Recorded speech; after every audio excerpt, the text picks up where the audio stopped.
자, 오늘은 1800년이라는 어마어마한 시간 동안 하나의 위대한 철학이 어떻게 변화하고 발전해 왔는지 그 놀라운 여정을 따라가 보려고 합니다. 이 이야기는 한 저명한 학자께서 남기신 마지막 가르침을 통해 여러분을 안내할 겁니다.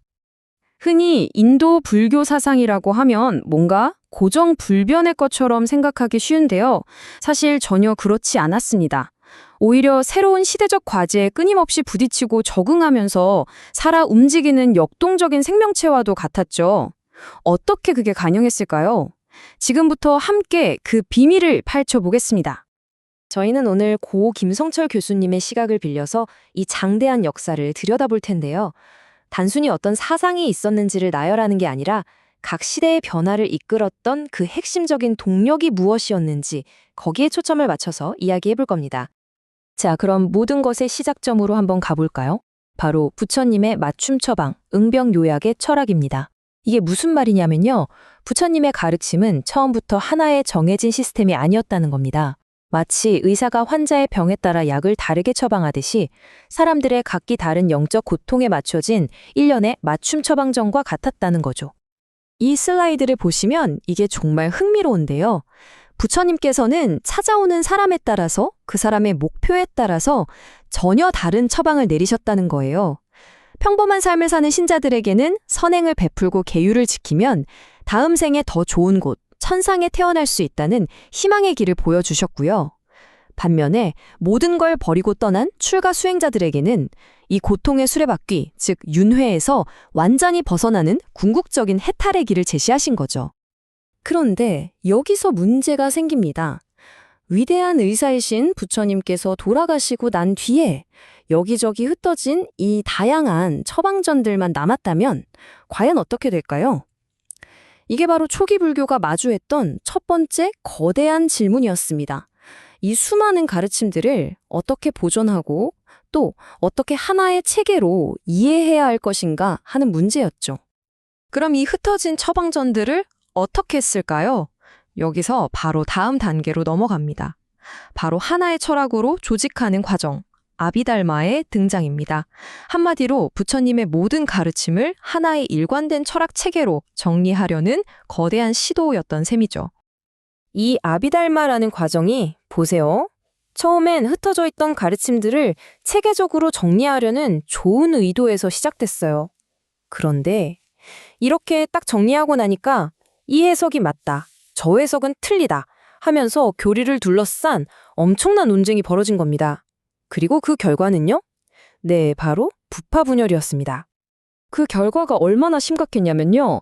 불교 공동체는 무려 20개의 서로 다른 분파로 쪼개지게 됩니다. 20개요. 서로 자기가 옳다고 주장하면서 경쟁하는 그런 상황이 된 거죠. 바로 이때 이런 상황에 대한 강력한 반작용으로 혁명적인 움직임이 일어납니다. 뗏목의 진짜 목적을 기억하라고 외치면서요. 바로 대승불교 혁명입니다. 그들은 기존의 부파들이 뭔가 아주 중요한 걸 놓치고 있다고 비판했습니다. 이 비유가 정말 기가 막히지 않나요? 부처님의 가르침은 뗏목과 같다. 강을 건너기 위한 거지 그걸 평생 등에 무겁게 지고 다니라는 게 아니라는 거죠. 이게 바로 대승불교의 핵심 비판이었습니다. 다른 종파들이 교리라는 뗏목 그 자체에 너무 집착한 나머지 정작 강 건너편의 목적지를 완전히 잊어버렸다는 겁니다. 이것이 바로 법공 사상으로 이어집니다. 무슨 말이냐면 뗏목, 즉 가르침 자체는 강을 건너기 위한 도구일 뿐이라는 거예요. 그게 최종 목적지가 아니라는 거죠. 그러니까 교리에 대한 집착을 버리고 부처님이 정말로 원하셨던 그 근본적인 의도로 돌아가자! 이런 외침이었던 겁니다. 그런데 아이러니하게도 여기서 또 다른 문제가 생깁니다. 이 대승 철학이 점점 깊어지다 보니까요. 이게 너무 추상적이고 지적으로 어려워진 거예요. 결국 또다시 소수의 똑똑한 엘리트 학생들만 이해할 수 있는 그런 불교가 되어버린 거죠. 자, 불교가 또다시 소수의 전유물이 되어버린 이 상황에서 새로운 돌파구가 나타납니다. 바로 행위의 불교, 금강승 불교입니다. 이들은 초점을 머리로만 이해하는 지적인 것에서 누구나 직접 몸으로 체험할 수 있는 경험적인 것으로 그 방향을 확 바꿨습니다. 이건 정말 획기적이었어요. 더 이상 복잡한 경전을 읽고 이해할 필요가 없었습니다. 말 그대로 놀이와 행위의 불교였죠. 만트라라는 진언을 외우고 만달라라는 그림을 그리면서 글을 모르는 사람이라도 누구나 참여할 수 있는 길이 열린 겁니다. 어찌 보면 모든 사람에게 다가가려 했던 부처님의 본래 의도를 가장 잘 실현한 걸지도 모르겠습니다. 이렇게 1800년에 걸쳐서 끊임없이 진화해온 인도 불교, 그 마지막 이야기는요, 놀랍게도 새로운 철학이 아니라 갑작스럽고 완전한 소멸입니다. 모든 게 사라져버린 거죠. 아니, 도대체 왜 그랬을까요? 1800년 동안 그 땅의 정신적 기둥이었던 불교가 왜 자기 고향에서 흔적도 없이 사라져버렸을까요? 이 부분에 대한 김성철 교수님의 결론은 우리가 흔히 아는 것과는 아주 다릅니다. 보통은 이렇게 알려져 있죠. 힌두교에 서서히 평화롭게 흡수되었다. 하지만 김 교수님의 결론은 다릅니다. 딱 하나의 결정적인 원인, 바로 폭력적인 침략 때문이었다는 겁니다. 이게 정말 중요한 포인트인데요. 13세기에 이슬람 세력이 인도를 침략하면서 승복을 입고 머리를 깎아서 한눈에 봐도 딱 티가 나는 승려들을 체계적으로 학살하기 시작했습니다.